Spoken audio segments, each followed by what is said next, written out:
Hello and welcome back to the ministry, and today we're talking about covered in the storm. This actually, it's funny. I was going to read this article yesterday, but I came in from out of the rain and didn't get a chance to actually go through this topic. Today I'm doing it, and I just happened to think about this. God has a way of aligning things that all things are supposed to work out equally. But because the rain rained so hard yesterday, I chose not to sit outside and continue through the topic. I actually forgot that this was one of the topics, and I find that this is so perfect. God has a tendency that He will cover you in the midst of all of your storms. Whatever situation, whatever scenario, whatever it is, He's going to cover you in the midst of it. If He makes a decision in your life that it's your season, your time, you're going to get married, so on and so forth, He shifts that responsibility from Himself to your spouse. Not to say that your spouse is your God in your life, but the marriage is the place in which you submit, you go to your spouse, and you pray together in relation to certain things. I remember hearing from a woman that I listened to, I think it's Michelle Heard the Voice of the Lord, and she was talking about when she first got married, she would start to pray to the Lord, and she's looking at God, and she's like, God, you ain't answering me. I ain't hear you. I don't know what you're talking about. Where are you at? You're not answering the way that you were answering before. Why are you not answering me like you were before? Now that I'm married. And God came to her and said, because you're married now, you're supposed to go to your spouse. You're supposed to pray with your spouse and come together to me for this. Some of us seemingly have been in such a rush to go get married, it's like it's the season of marriages. God is sending the husbands. God did this, that, and the other. Our coverings are coming. We're about to be crowned. The beautiness of Esther, the beautiness of Ruth and Boaz, all of these kinds of things. You're covering, you're covering, you're covering, you're covering.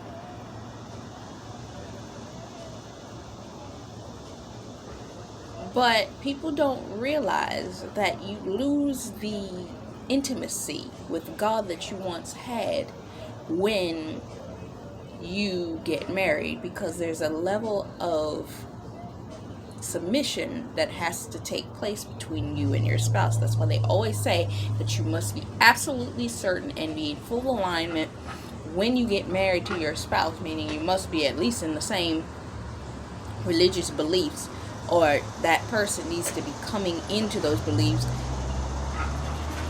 has an awareness of those beliefs, and has the right spiritual direction that you can at least work with the person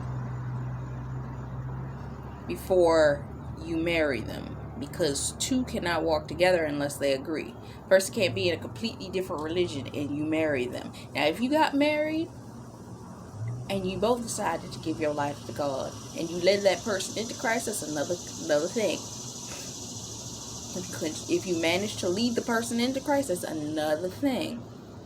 But even in the midst of you leading that person to Christ, God will separate the two of you so that He can deal with you and He can deal with that person because of what He's doing with them. But 9 times out of 10, He will prefer that you both be walking with Him. There are prodigals that you will be led to marry and so on and so forth. But how can you have somebody covering you that isn't even following the religious or Christian doctrine in which you believe in? You understand what I'm saying? So how would this person be able to cover you in the midst of a storm? I refer to a dream I had, and I've talked about this dream in a previous video, where it was raining and I was standing under a awning shelter of a building. It resembled a building that I had passed when I was in New York. But I was standing there, and the gentleman that was standing not 5 to 7 feet in front of me was my God ordained spouse. I walked up to him. He looked at me. When he looked at me over his sunglasses, he then took the umbrella that he had and put it over us both. But not only did that happen, he then made the decision that, sorry about that, but the fact that when he put the umbrella up, not only did the umbrella cover us both, but there was a parachute that covered the umbrella that covered us both. So the parachute was God, and then we were covered by his umbrella, which was covering us. You understand what I'm saying? I'm gonna repeat this after this noise goes by.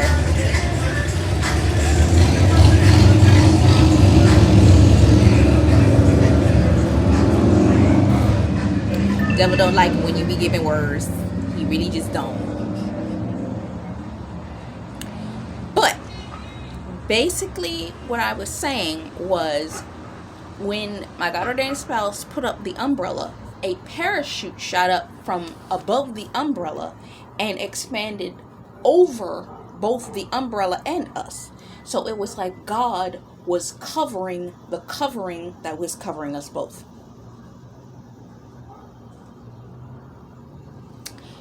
In the midst of a torrential rainstorm.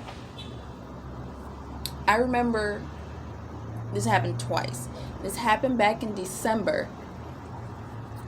Is it December? It had been around April of 2018. And then it happened again sometime in 2020. It was torrentially downpouring, and I went to go and sit on a bench. I was waiting for a friend of mine, and I was sitting on the bench, and it was raining. It was torrentially downpouring.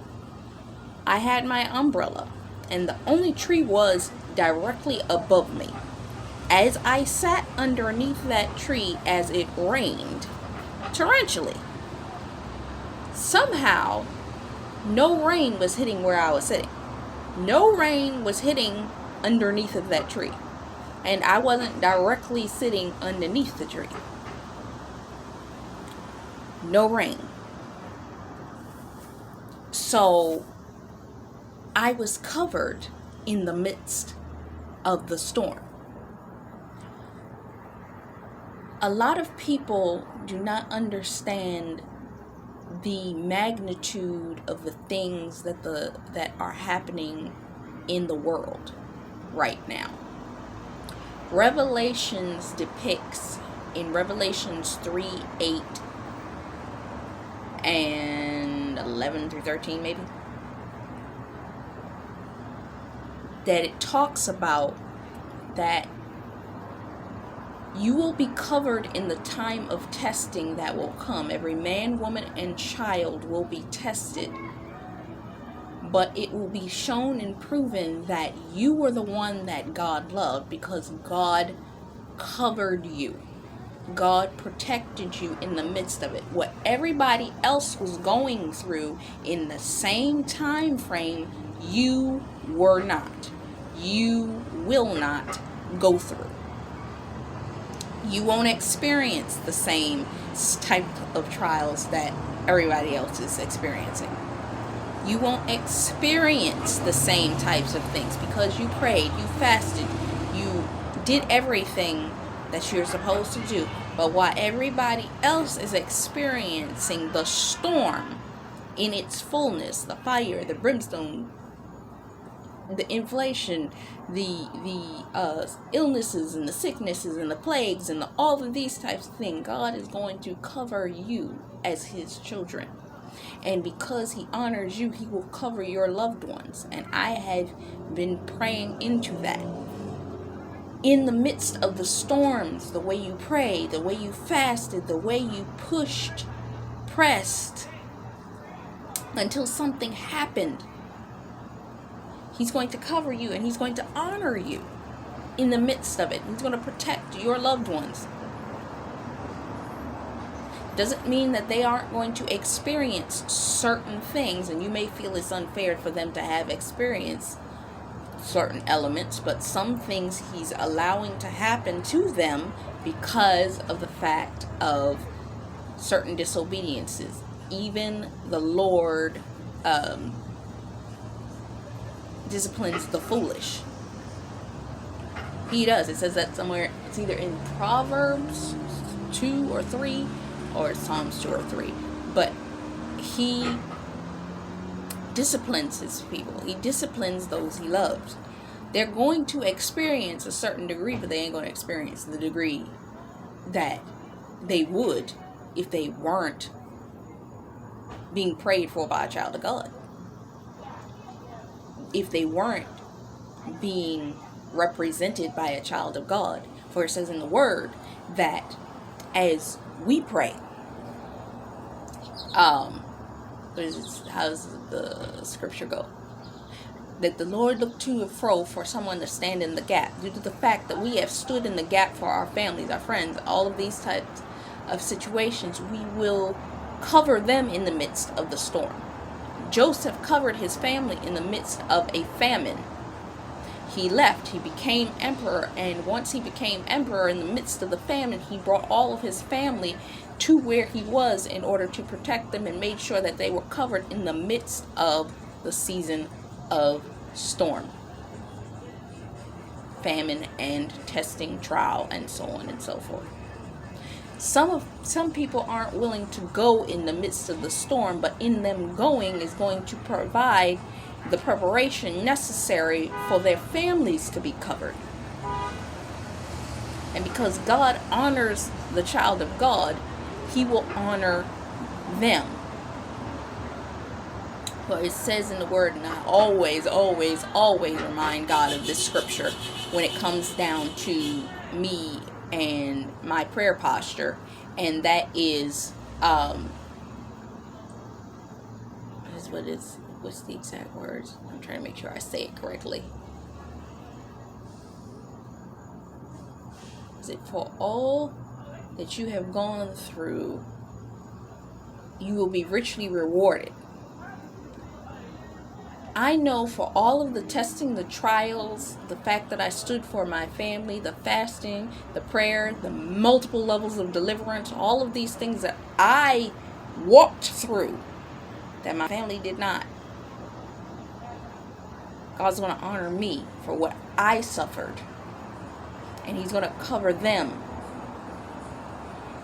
because I stood in their stead, standing in the gap for them,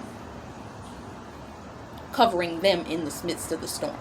But God's also got to provide for me, and He's bringing the provision and the covering and the restoration that is meant to come for me even now.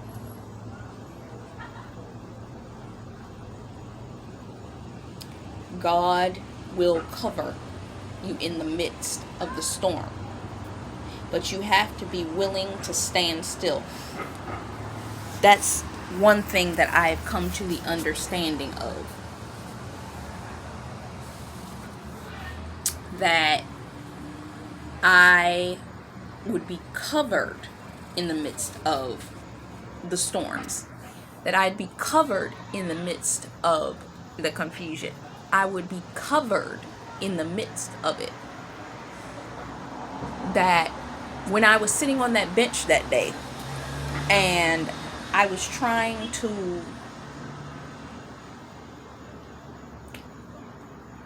stay out of the rain, it was when I sat still in that one place, I was and remained covered and did not get wet.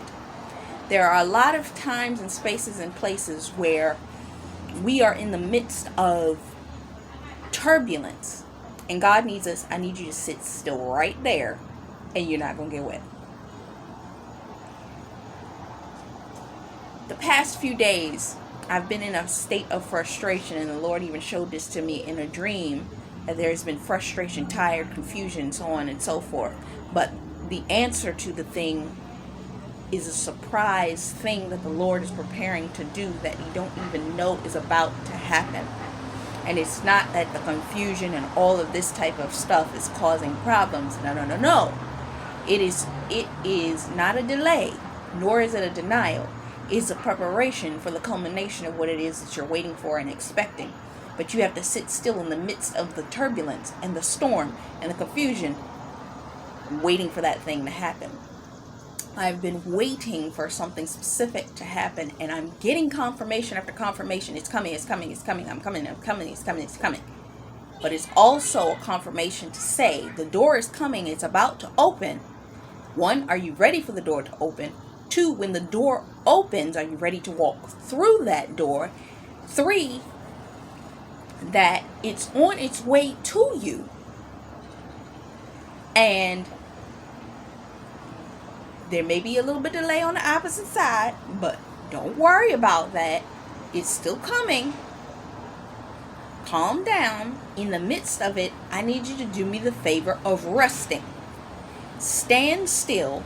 Sit still in the midst of this storm that you may be feeling, whether it's an emotional storm, a spiritual storm, a whatever storm, whether it's a situation ripping apart as the manifestation of the blessing comes into fruition. Sit still. I need you to sit still in that place, and you will remain dry. You will remain covered. I got you.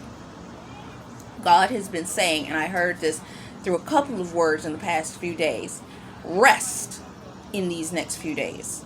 Take the time to relax and rest. Rest and rejuvenate. Rest and recuperate. Rest. Because I need you to rest. If God is telling you to rest, understand there's a reason for it. 9 times out of 10, you're going to be moving rather quickly in a short period of time.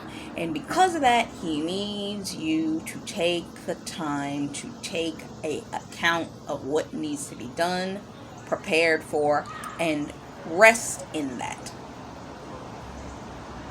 Then once you have gone through that, then you will move. But I need you to rest, relax, take in this rest, because there's something coming on the other side of it. Your answered prayers are coming on the other side of it. Sometimes delayed obedience is disobedience. Sometimes that desire to keep working is the thing that could be hindering you from receiving the very blessing in which you are seeking. Rest.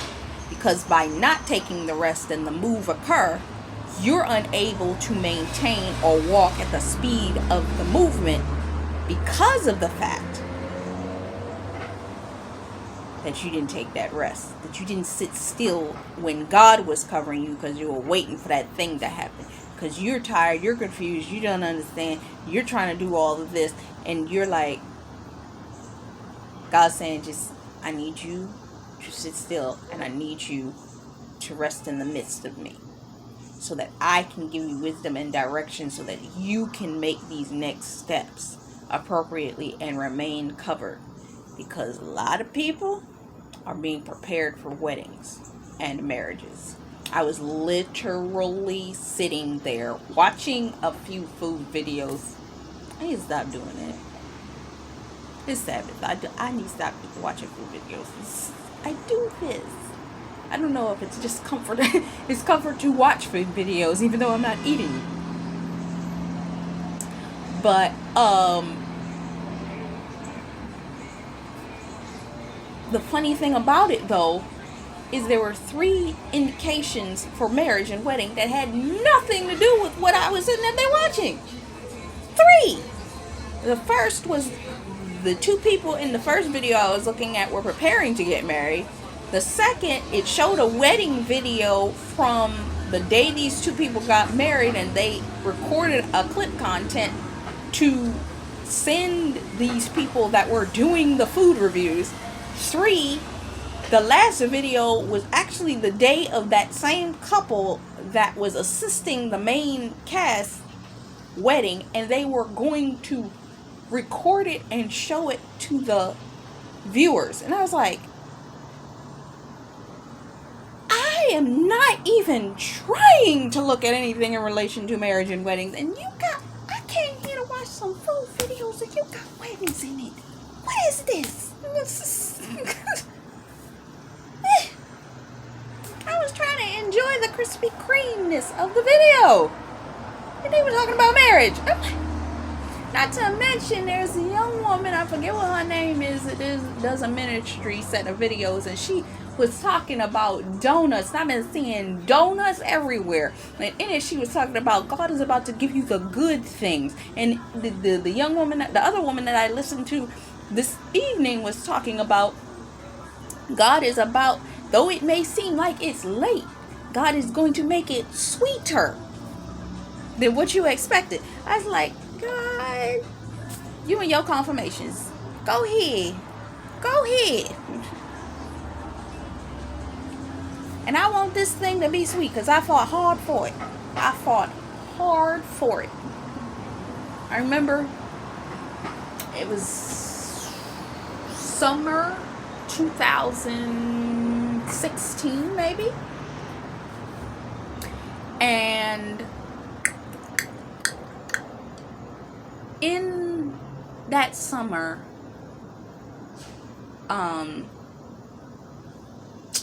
I was watching a bunch of videos, but one of the main ministers, you hear me talk about her all the time, Dr. Jolynn Whitaker, released a video, and in the end of the video, she said that when your marriage comes, it's not going to be what you think.